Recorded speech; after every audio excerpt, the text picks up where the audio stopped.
परिवार से है।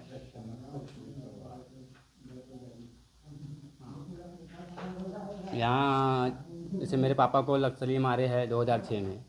2004 में भाजपा की सरकार थी सर उस समय, तो हम पीड़ित परिवार के लिए नक्सल पुनर्वास नीति बनाई गई है।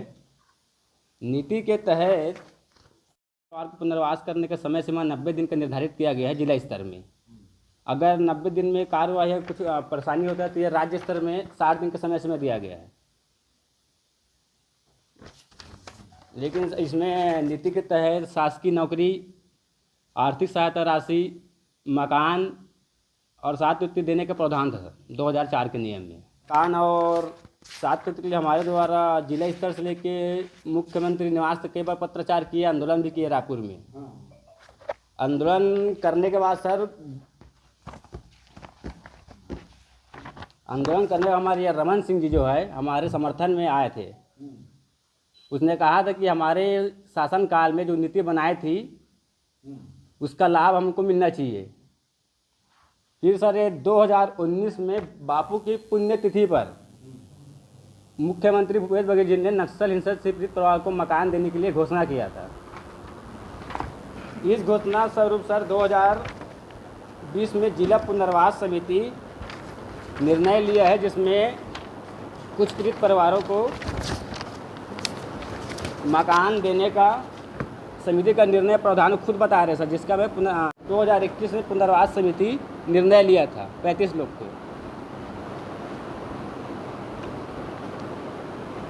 अब यही पुनर्वास समिति सर 2024 में हमारे आवेदन को निरस्त कर दिया और हमको पात्रता नहीं हो बोल के मकान देने से मना कर दिया। इसमें नौकरी और अवकाश दोनों देने का एक साथ ये लोग निर्णय ले रहे हैं।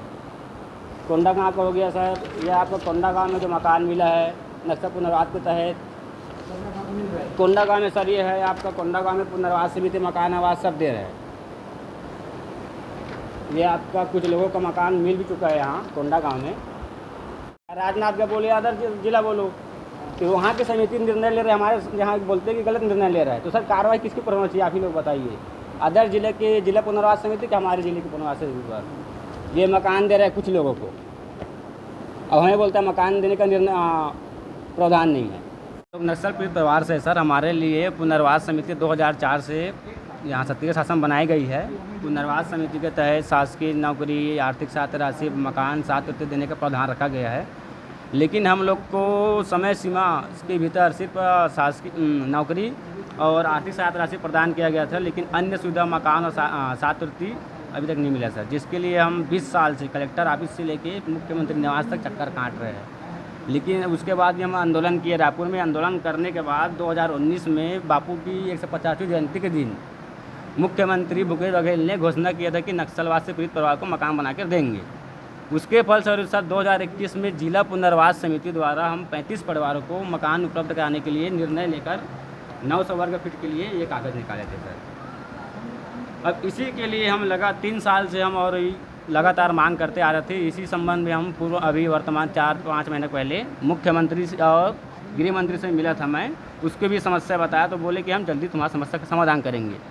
लेकिन सर अब देखने को मिल रहा है कि यही जिला पुनर्वास समिति हमारे आवेदन को निरस्त कर दिए। ये कहते हैं कि तुम पात्रता नहीं हो।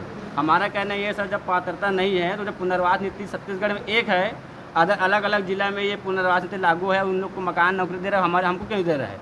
ये दुर्व्यवहार कैसे हो रहा है सर यहाँ पर?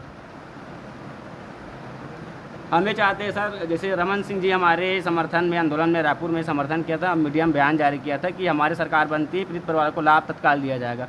हम ये चाहते हैं सर रमन सिंह जी इस एक्शन ले इस केस में और प्रदेश के जितने भी पीड़ित परिवार भाई उसको न्याय दिलाए।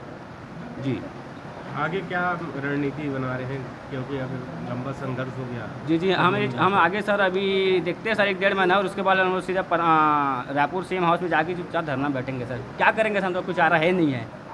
अदर जिले में जिला एसपी कलेक्टर के जो पद है सर एक ही है, हमारे जिले का पद एक ही है। जब पद एक ही है, कलेक्टर एक ही है, हर जिले का एसपी एक ही है, तो पुनर्वास नीति में भेदभाव क्यों हो रहा है सर? इसका कारण हमको बताए ना, बताते भी नहीं, देने का नहीं है, निरस्त कर देते हैं। अब अदर जिले का लेके आता हूँ, ये सब मीडिया दिखाता हूँ, बोलते हैं मीडिया फर्जी काम करता है, मीडिया कटिंग लाते हो। न्यायालय गए थे इस मामले में? जी मैं न्यायालय भी गया सर, 2 बार न्यायालय गया। न्यायालय से भी आदेश हो गया कि जो पुनर्वास नीति बनाई उसका लाभ इसको मिलना चाहिए। उसी के तहत ये लोग 21 मैं 19 में न्यायालय गया था सर। 19 न्यायालय आने के बाद मैं 21 में ये लोग ये जारी किए, निर्णय लिए थे। कुल कितने परिवार हैं? हम लोग सर लगभग यहाँ 120 परिवार थे, लेकिन उस समय 35 लोग न्यायालय गए थे। ठीक है, आपका नाम? मैं धीरेन्द्र कुमार साहब।